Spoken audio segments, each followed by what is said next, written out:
Powder detergent के cup. और इसी तरह से आप और अपने घर में थोड़ा परिवर्तन लाना। विदेशी जो क्रीम पाउडर लिपस्टिक है, नेल पॉलिश है, कॉस्मेटिक्स है, ये सब निकालो बाहर। फेयर एंड लवली, क्लियर सिल, क्लियर टोन, इरेस्मिक, इमामी, पॉन्ड्स, ये सब हटाओ, सब विदेशी। बहुत महंगी है, लूट हो रही है इसमें। फेयर एंड लवली का भाव मालूम है? 25 ग्राम है 40 रुपए, 50 ग्राम 80 रुपए, 100 ग्राम 160 रुपए, 1 किलो 1600 रुपए। अब 1600 रुपए किलो की क्रीम लगाओ मुंह पे, उससे अच्छा 4 किलो बादाम खरीद के खाओ।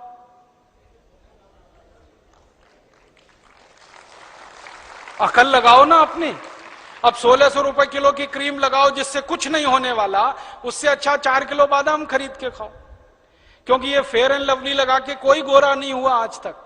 अगर हो जाता तो अफ्रीका वाले क्यों काले हैं?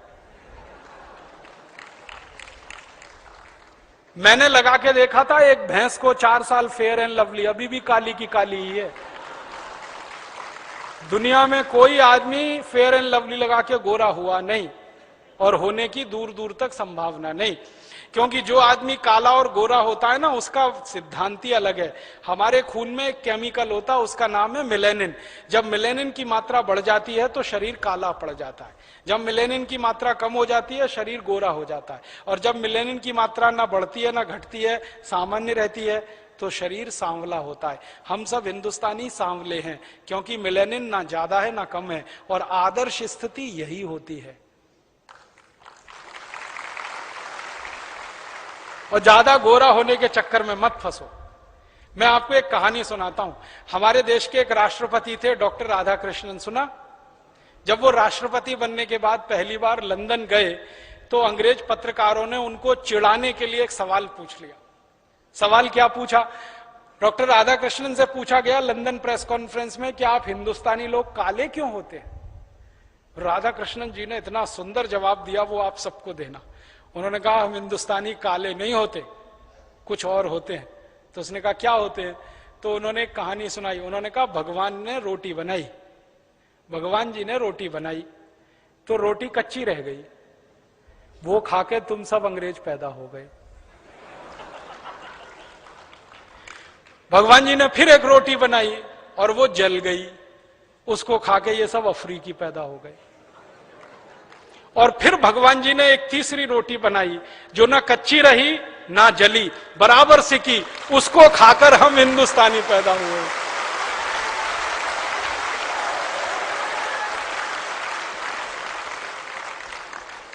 तो हम काले नहीं हैं, सांवले हैं। और मैं आपको बताऊं, विज्ञान ने यह स्वीकार कर लिया है आज कि सांवले रंग की त्वचा को कैंसर होने की संभावना सबसे कम होती है। कारण क्या है? खून में मेलेनिन की मात्रा सबसे परफेक्ट हमारी ही है। इसलिए अपने सांवले होने पे गर्व करो, इसको हीन भावना से मत देखो। और बार बार ध्यान करो कि शंकर जी सांवले, भगवान राम सांवले, श्री कृष्ण सांवले, तो हम गोरे होके करेंगे क्या? हम तो सांवले ही अच्छे हैं। और जब यह बात मन में बैठ जाए कि सांवले अच्छे हैं, तो फेयर एंड लवली की जरूरत क्या फिर? क्योंकि वो तो गोरा बनाने वाली क्रीम है। हटाओ उसको, 1600 रुपए किलो की फालतू में। तो ये फेयर एंड लवली, क्लियर सिल, क्लियर टोन, इरेस्मिक, इमामी, पॉन्ड्स, ये सब हटाओ घर में से। फिर आप बोलोगे जी कौन सी क्रीम लाए? कोई मत लाओ, आप जैसे हो बहुत अच्छे हो। लगा नहीं है तो देसी गाय का घी चुपड़ लिया करो, सबसे अच्छा। हाँ, उससे अच्छी कोई चीज नहीं। और नहीं तो जैसे हैं वैसे अच्छे हैं। आप इस बात का ध्यान रखो कि दुनिया में किसी भी व्यक्ति के व्यक्तित्व की परीक्षा उसके शरीर के रंग से नहीं होती, उसके काम से होती है, उसके गुण से होती है, उसके स्वभाव से होती है। हर व्यक्ति का व्यक्तित्व नापा जाता है गुण, कर्म, स्वभाव से। वो इस बात से नहीं नापा जाता हाय कितना गोरा है, कोई नहीं कहता। अब कोई मर जाता है हमारे देश में तो उसके बारे में आपस में चर्चा करते हैं तो कहते कितना दयालु था, कितना देशभक्त था, कितना काम करता था समाज का। कभी ये सुना कोई कहता ओ क्या गोरा चिट्टा था, मर गया बेचारा। कोई नहीं कहता। त्वचा का रंग याद नहीं करते, गुण कर्म स्वभाव याद किए जाते हैं। तो गुण कर्म स्वभाव अपने अच्छे बनाओ, ये फेयर एंड लवली वगैरह की जरूरत नहीं। और माताओं बहनों को जरूर समझाओ ये बात, उनके दिमाग में ये बात लाओ। मुझे इतना दुख है ये बात कहते हुए कि जब ये विज्ञापन आता है ना फेयर एंड लवली गोरेपन की क्रीम, एक दिन समय आने पर भारत स्वाभिमान की तरफ से इस विज्ञापन के खिलाफ मुकदमा करना है सुप्रीम कोर्ट में। क्या मुकदमा करना है? जब बार बार वो टीवी पे दिखाते हैं ना फेयर एंड लवली गोरेपन की क्रीम, एक हफ्ते में गोरापन आएगा, 15 दिन में आएगा, 21 दिन में आएगा, आप ट्यूबलाइट की तरह से जलने लगेंगे, इतने गोरे हो जाएंगे। जब ये विज्ञापन बार बार आता है ना, तो करोड़ों इस देश की काली मां बहन बेटियों के छाती पर आरी चलती है। ये आप महसूस करने की कोशिश करो। हमारा हिंदुस्तान तो आप जानते हैं 115 करोड़ का है, 50 करोड़ माताएं बहनें हैं इस देश में, और उस 50 करोड़ माताओं बहनों में लगभग 40 से 45 करोड़ सांवली हैं या काली हैं। उनके दिलों पे कटार चलती है, आरी चलती है जब वो ये विज्ञापन देखती हैं कि हाय रे हाय गोरेपन की क्रीम फेयर एंड लवली। और उन माताओं बहनों को क्या लगता है कि गोरे होने से ही फिर जिंदगी संवरती है। और मुझे इससे भी ज्यादा तकलीफ है, मैंने न्यूज़पेपर की कटिंग काट के रखी है, कई बहन बेटियों ने फांसी लगाकर आत्महत्या कर ली क्योंकि उनकी शादी नहीं हुई कालेपन के कारण, सांवलेपन के कारण, तो फांसी लगा के मर गई। हमारे हिंदुस्तान में मां बहन बेटियों के व्यक्तित्व को रंग से नहीं नापा गया कभी भी, हमने उनके गुण कर्म स्वभाव से नापा है। लेकिन ये विज्ञापन जो आता है रोज फेयर एंड लवली गोरेपन का, ये करोड़ों माताओं की छाती पे आरी चलाता है, उनके दिल को चोट पहुंचाता है। उनकी तरफ से हमें मुकदमा करना है एक बार, और इस कंपनी को कटघरे में खड़ा करना है कि तुम सिद्ध करो तुम्हारी क्रीम में ऐसा क्या है जो किसी को गोरा बना सकता है। कुछ नहीं। इसलिए दिमाग से निकाल दो ये सारी बकवास बात। कुछ चीजें और बिक रही हैं इस देश में, जैसे फेयर एंड लवली।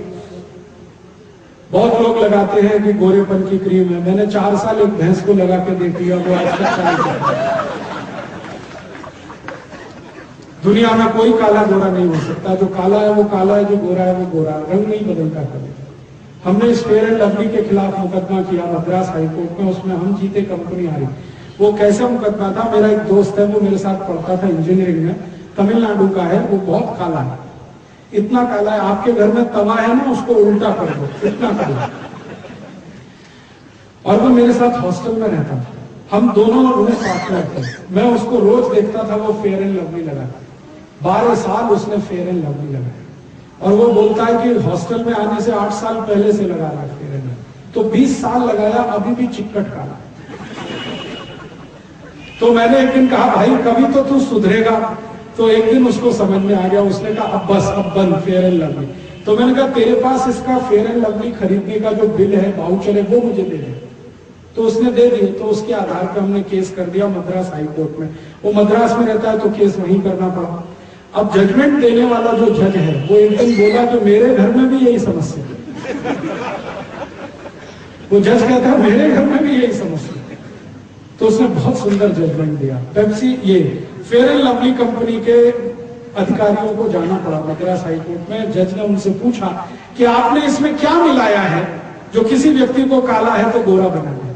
तो उनका साहब इसमें कुछ नहीं मिला है। तो अच्छा ये बताओ ये बनती कैसे? तो उनका सुअर की चर्बी के तेल से हम इसे बनाते हैं। अब भारत की करोड़ों माताएं बहनें ये सुअर की चर्बी का तेल चेहरे पे पोतती है और सोचती है बहुत सुंदर होगा।